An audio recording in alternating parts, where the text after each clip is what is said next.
Sen yasa için, yasanın içeriğine dönük neler söylemeksin tabii söylemek istersin. Bir de yasanın barış ve demokratik toplum sürecinde Kürt sorununun, yüzyıllık Kürt sorununun çözümü noktasında neyi ifade ettiğine dönük bizlere neler söylemek istersin? Şimdi yani önce bu yasadan önceki süreci belki özetlemekte fayda var. Yaklaşık 2 yıldır barış ve demokratik toplum süreci olarak tanımladığımız süreç devam ediyor. Elbette bu Rebe Rapo'nun 27 Şubat çağrısı bu sürecin temel parametrelerinden birisidir. Evet. Temel dönemeçlerinden birisidir. Sen de hatırlıyorsundur, seyircilerimiz de hatırlar. 27 Şubat Barış ve Demokratik Toplum çağrısında zaten merhum, yani o çağrı okunduktan sonra merhum Sırrı Süreyya Önder belki yazılı olarak ifade etmemişti fakat şunu söylemişti, yani sonuçta çatışma ve savaş sürecinin sonlanması için yasaların oluşturulması gerektiğini daha önce Rebe Rapo'da hem Ömer Öcalan'la yaptığı görüşmede hem de bu çağrıda şunu zaten Rebe Rapo kendisi de ifade etmişti, deklare etmişti. Ben 52 yıllık PKK mücadelesini, bu 52 yıllık mücadelenin neredeyse 40 yılı çatışma ve savaşla geçmiş. Eğer ki adımlar atılırsa, eğer ki yani devlet adım atarsa ben bu çatışma sürecini sonlandırabilirim. Evet. Bu zemini siyasi ve hukuki zemine taşırabilirim. Bir çatışmanın durması değil, ateşkesin gerçekleştirilmesi değil, stratejik olarak yapısal bir değişim öngördü Rebe Rapo.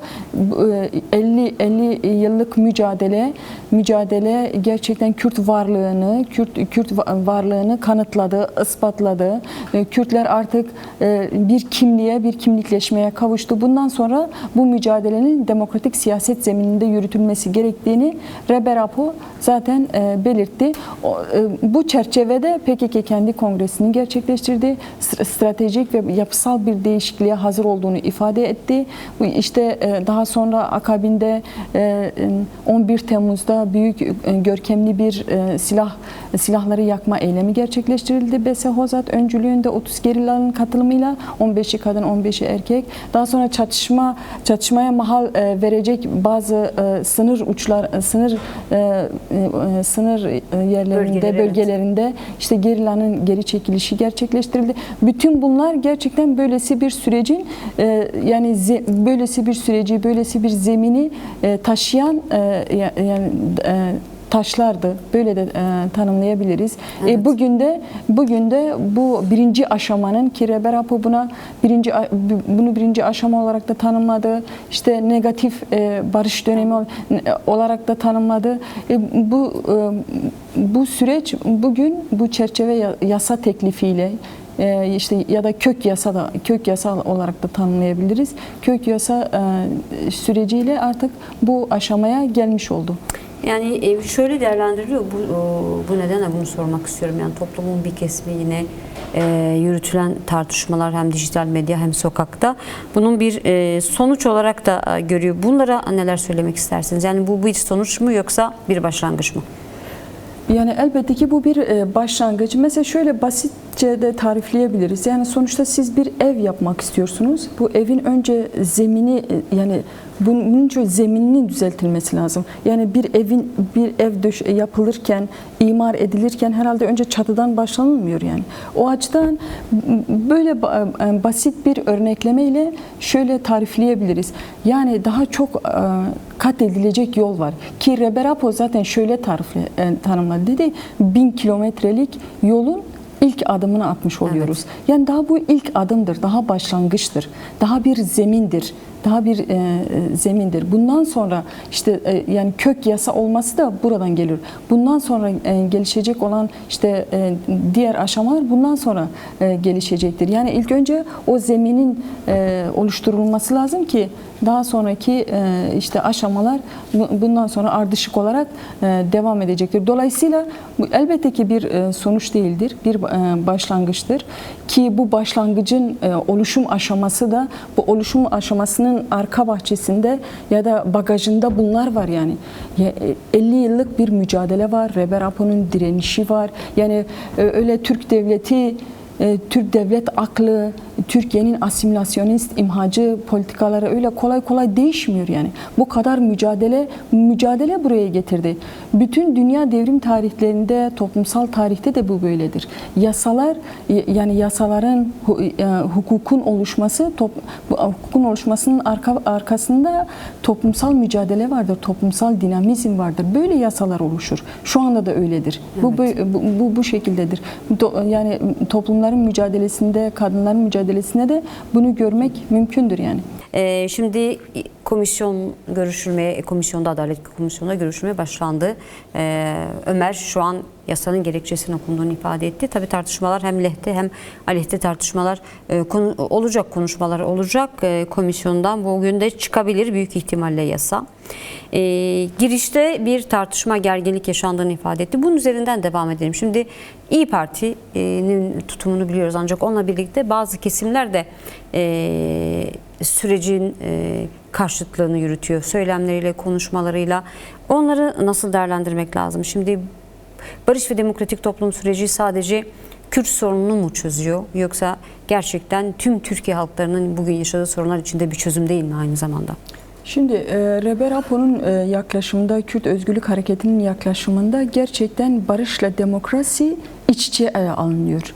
Yani barış mücadelesiyle demokrasi mücadelesi. Zaten sürecin tanımını da Reber Apo böyle koydu. Yani barış ve demokratik toplum denildi. Dolayısıyla barış ve demokrasi birbirinden ayrıştırılmıyor, birbirinden koparılmıyor. Yani demokrasinin gerçekleşebilmesi için, demokratik mücadelenin gerçekleşebilmesi için savaşın durması gerekir. Yani çatışmanın durması gerekir. 2 yıldır da bu Kürdistan'da, Türkiye'de gerçekten bu da çok kıymetlidir, anlamlıdır. Buna yani çok değer biçmek gerekir. 2 yıldır insanlar barışı konuşuyor. Ya bu süreç sayesindedir. 2 yıldır insanlar Türkiye'deki yani değil mi artık savaş konuşulmuyor. Asker ölümleri, gerilla ölümleri bunlar konuşulmuyor. Yani bunlar çok önemlidir. Çünkü Kürt sorunsallığı, Kürt sorunu tamamen terör parantezi içerisine alınmış. Her şeyde terör yani tırnak içerisinde diyorum. Evet. Bu şekilde tüm sorunlar bu şekilde kapatılmış. Aşırı militarist politikalar, savaş politikaları ki bunların milliyetçilikle şahlandırılması, toplumun böyle zehirlendirilmesi. Yaklaşık 2 yıldır bunlar konuşulmuyor. Yani bu açıdan çok yani böylesi bir zeminin oluşması bile Türkiye toplumu ve Kürdistan için çok değerlidir, çok anlamlıdır. Yani bunu böyle ele almak gerekir. Bu karşıtlar için yani İYİ Parti'nin ne olduğu ortadadır. Zaten başından beri karşıtlık yapıyor. Var yani böyle savaştan beslenen savaş rançları böylesi kesimler var ki AKP'nin de yaklaşımı bugüne kadar bu sürecin mesela toplumsallaşmaması için, topluma mal edilmemesi için elinden gelen her şeyi yapıyor ki bence böyle bir sorun da yoktur. Bu sorunu AKP'nin kendisi üretiyor. Böyle bir sorun yoktur. Mesela şimdi yasa teklifi neredeyse 3 gündür tartışılıyor. Toplumun herhangi negatif bir tepki. Bu da bir şey olmuş. Yani toplum adına konuşma, toplum adına siyaset yapma. Bu da verili siyasetin bir tezahürüdür. Yani toplumun tepki işte terörü bunun için terörü kullanmak zorundayız yasa teklifinde. Yasa teklifinin gerekçesinde terörü kullanmak zorundayız. Niye ki işte toplumumuzun hassasiyetleri var. Toplumumuzun sinir uçlarına dokunmayın. Niye toplum adına konuşuluyor ki? Niye toplum adına söz kuruluyor ki? Topluma sorulmuş mu? Yani şöyle bir paradoks var. Ne süreç böyle şeffaf bir şekilde topluma anlatılıyor. İlk defa AKP, bu son süreçte Erdoğan'ın işte böylesi açıklamaları oldu. Kendi teşkilatına bu sürecin anlatılması, bu sürecin sahiplenmesi. İlk defa işte biz bu süreci bu menziline taşıyacağız. Yani dolayısıyla bugüne kadar kadar AKP'nin politikalarından kaynaklı süreç toplumsallaşmadı. Yoksa mesela böyle duygusal olarak da ifade edilirse, düşünsel olarak da ifade edilirse elbette ki milliyetçiliğin zehirlediği bir toplumsal gerçeklik vardır. Ama sonuçta kendileri de ifade ediyor. En son Tayyip Erdoğan şunu söylemedi mi? Türkiye'nin ekonomisinin neredeyse 3 trilyona yakın, ki bu sadece kayda geçendir, resmi olandır. Yani ekonomik gerileme, yoksulluk bu savaştan kaynaklı değil midir? Tabii ki bu toplumu mutlu eder. Toplumun sevincini artırır. Toplumun neşesini artırır. Dolayısıyla yani topluma anlatılabilirse, topluma mal edilebilirse toplum bu sürece daha fazla sahip çıkar. Şimdi karşıtlardan onlara şunu sormak gerekiyor. Ne istiyorsunuz yani? Daha fazla ölüm mü isteniyor? Daha fazla savaş mı isteniyor? Daha fazla yoksulluk isteniyor? O zaman bu isteniyor. O zaman savaştan beslenen çok fazla, demek ki savaştan beslenen çok, ya Kürt savaşsa bir sorun, barışsa bir sorun. Ne isteniliyor? Yani memlekette demokrasi istenmiyor, savaşın durdurulması istenmiyor. O zaman memleket için yoksulluk isteniliyor. O zaman savaş isteniliyor. O zaman daha fazla ölüm isteniliyor. O zaman daha fazla yani Türkiye'nin dibe vurulması isteniyor. Yani bu karşıtlığın şöyle bir mesela şöyle argümanlar da kullanılıyor ya, şöyle bir retorik kullanılıyor. Şöyle bir işte ne diyelim, böylesi işte ifadeler var. Türkiye'nin bu değil, bu yaklaşım Türkiye'yi bölüyor. Demokrasi niye Türkiye'yi bölsün? Barış niye Türkiye'yi bölsün? Yani İYİ Parti'nin yaptığı daha fazla bölücülük değil midir? Evet. Daha fazla bölücülük. Sadece Kürtler diyorlar ki biz bu ülkenin yani özgür yurttaşı olmak istiyoruz. Özgür yurttaşı olabilmemiz için de bu savaşın durması gerekir. Çatışma zemininin ortadan kaldırılması gerekir. Yasayı nasıl ele alalım? Aynı zamanda şimdi devlet açısından da şimdiye kadar bir 100 yıllık Kürt inkarı üzerinden kendini oluşturan bir devlet. Sadece Kürt değil, tüm farklılıkları inkar eden bir tekçi devletle karşı karşıyayız. Ve bugün ilk de olsa, tabii eleştiriler de olsa ilk adımı atmış bulunuyor. Bu devlet için önemli bir, devletin değişimi dönüşümü için önemli bir eşik mi? Yani bence çok önemli bir eşiktir. Zaten yani Türk devlet yapılanması, Cumhuriyet'in o tekçi yapılanması göz önünde bulundurulursa yani bundan dolayı önemli. Yani çünkü mesela 1921'den sonra imparatorluk parçalandıktan sonra 1921'de ki anayasada biraz Kürtlere ademi merkeziyetçilik tanınmış, muhtariyet, özerklik var. Ama 1921'den sonra mesela Şeyh Said isyanında işte çıkarılan Takrir-i Sükun yasası, ondan sonra istiklal mahkemeleri. Yani bunları işte o hale kadar uzatabiliriz. Bugüne kadar da zaten tırnak içerisinde söylüyorum. Takrir-i Sükun, Şark İslahat Planı, işte çöktürme planı, o hal. Yani hep Kürt için mübah görülen, Kürt için farz kılınan şeydir, yani inkardır, imhadır, asimilasyondur, ölümdür, infazdır. Yani Kürt bu şekildedir. Yasada yok, kanunda yok. Yani böyle bir cumhuriyet yapılanması olduğu için zihniyet kodları, kuruluşu, siyasal yapısı, sosyolojisi bu şekilde kurulduğu için yani bu açıdan önemli. Yani ilk defa Cumhuriyet'in milliyetçi kodlarında, asimilasyonist politikalarında bir yarılma oldu. Evet. Bir yarılma oldu, bir eşik açıldı, bir kapı, yani nasıl bir kapı aralandı. Bu açıdan çok önemli. Yoksa her şey değildir yani. Yoksa her şey değildir. Çeşitli eleştiriler de vardır ki bu gediğin açılması, bu eşiğin aralanması da gerçekten hem Reber Apo'nun mücadelesi hem Kürt Özgürlük Hareketi'nin mücadelesi, yani Kürt özgürlük mücadelesi yenilmediği için, gerçekten yenilmediği için, mücadelesini sürekli kıldığı için, mücadelesini sürdürdüğü için böylesi bir adım atıldı. Dolayısıyla yani bu dinamizmi de görmek gerekir.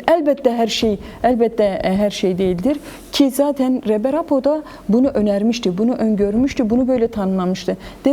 Demişti ki PKK'ya ilişkin, yani PKK'ya dair özgün bir yasa çıkarılsın. Bu yasa da böyle bir yasadır. Yani silahsızlandırma sonlandırılma yasasıdır.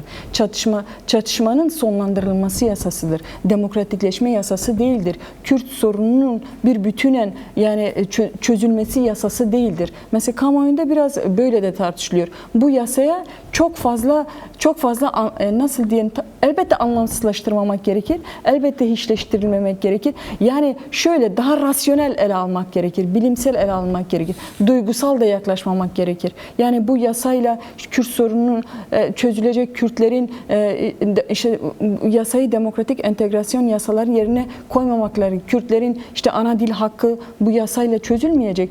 Kürtlerin yani ifade özgürlüğü bu yasayla çözülmeyecek. Kürtlerin yerel yönetim yani kendi kendini yönetme işte bu yasayla çözülmeyecek.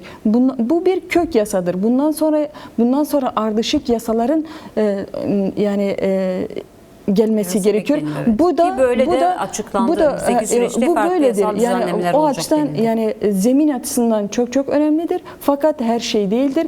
Eleştirilen hususlar da var. Bunlar da doğrudur. Daha fazla da yapılabilir. Biz hukukçu değiliz. Yani o maddelerin hepsi incelenebilir, araştırılabilir. Ki dün mesela İHA'nın şeyleri oldu. 7 maddelik mesela bu önerileri oldu. İHA'de eş başkanı da yayınımıza katılacak. Evet, bunları da ben şu şekilde anlamıyorum. Yani aslında yani hem İHA'denin hem hukuk barolarının, sivil toplum örgütlerinin, hak savunucularının bu yaklaşımları aslında olumludur. Bu da bir mücadele biçimidir. Şöyle değil mesela hani niye yani bir kesimin yaklaşımı böyle tamamen hiçleştirme, tamamen böyle olumsuzlama, tamamen negatifleme ama bir kesimin yaklaşımları da yani bunlar da olabilir. Şunlar da olabilir. Fakat bu olabilirlikle şöyle olmamalı. Yani mesela diyelim ki Kürdistan'da Kürtler artık avukatsız bir halk değil. Binlerce avukat var, binlerce baro var, binlerce gerçekten hukuk kurumu var, hak savunucu örgütlenmeler var. Bu tür örgütlenmeler de bu süreci daha iyi takip edebilir. Bu yasa nasıl yürürlüğe gelecek, nasıl pratikleştirilecek? Yani sonuçta devletin kendisince çizdiği bir yol haritası var. Evet. Fakat bu yol haritası şu anlama da gelmiyor. Yani pürüzsüzce yani hiç işte engeller çıkmayacak, işte pürüzsüzce işte genel kuruldan geçecek, daha sonra pratikleştirilecek. Elbette yani daha önümüzde yani her ne kadar yasa teklifi genel kurula sunmuş olsa da ama bundan sonra nasıl ilerleyeceği konusunda da belirsizlikler vardır. Bu konuda yani hem hukuk örgütlerinin hem insan haklarının hem kadın örgütlerinin yani bir bütünen aslında bu yasanın güvencesi toplumun kendisidir. Yani toplumun öz gücüdür. Sivil toplum örgütlenmeleridir. Şunu da ben ifade etmek istiyorum. Mesela sürecin toplumsallaşmasından da ne anladığımız çok önemli. Evet. Şu sürecin toplumsallaşmasından ya da barışın, demokrasinin toplumsallaşmasından ne anladığımız ben şöyle anlıyorum. Yani birileri mesela bu böyle midir? Yani işte mecliste ya da DEM Parti ya da işte AKP işte bu süreci yürüten aktörler karar alacak, bunu topluma söyleyecek. Bu mudur toplumsallaşma? Yani sadece bu mudur? Elbette ki bunların da şeffaf yürütülmesi lazım. Yani süreçle ilgili, barışla ilgili yürütülen bütün tartışmaların yani bazıları hani dünya çatışma deneyimlerinde de bu var. Yani her şeyde şeffaf değildir. Her şeyde şeffaf değildir. Fakat mesela diyelim ki yani toplumsallaşma salt bu mudur? Yani bu mudur? İşte alınan kararların, tartışmaların toplumla paylaşılması. Elbette bunun da yapılması gerekir. Toplumla paylaşılması gerekir. Şeffaf olunması gerekir. Fakat yani toplumun kendisinin de barışa sahip çıkması gerekir. Toplumun kendisinin de gerçekten demokrasiye, barışa sahip çıkması gerekir. Sahip çıkma da öz gücüyle olur, mücadelesiyle olur. Daha fazla örgütlenmesiyle olur. Budur yani yoksa yani şöyle bir şey olmaz. Sadece devletten beklemekle, sadece meclisten beklemekle, sadece siyasi partilerden, resmi siyasi aktörlerden beklemekle toplumsallaşma gerçekleşmez. Toplumsallaşma aynı zamanda yani bu değil midir? Aynı zamanda barışa sahip çıkmaktır. Aynı zamanda demokrasiye sahip çıkmaktır. Aynı zamanda mesela bugün bu yasa teklifi çıktı. Bu yasa teklifi işte ne kadar hayata geçiyor. Mesela demin Akın Birdal defaatle belirtti. Öyledir yani. Mesela yasanın oluşturulma zihniyeti, ondan sonra yani alınan maddeler, oluşturulan maddeler, oluşturulan izleme, hepsi güvenlikçidir yani. Evet. Güvenlik yani tamamen çatışmayı sonlandırmaya dönüktü. Bu yasanın da olması gerekir. Yani önce çatışmanın sonlanması gerekir. Önce silahların susulması gerekir ki ondan sonra demokrasi konuşulabilirsin. Ondan sonra barış yasaları ortaya çıkabilir ki yasaları oluşturacak olan da, bu taslakları oluşturulacak olan da toplumun öz dinamiğidir, öz gücüdür yani. Bu böyledir. Peki.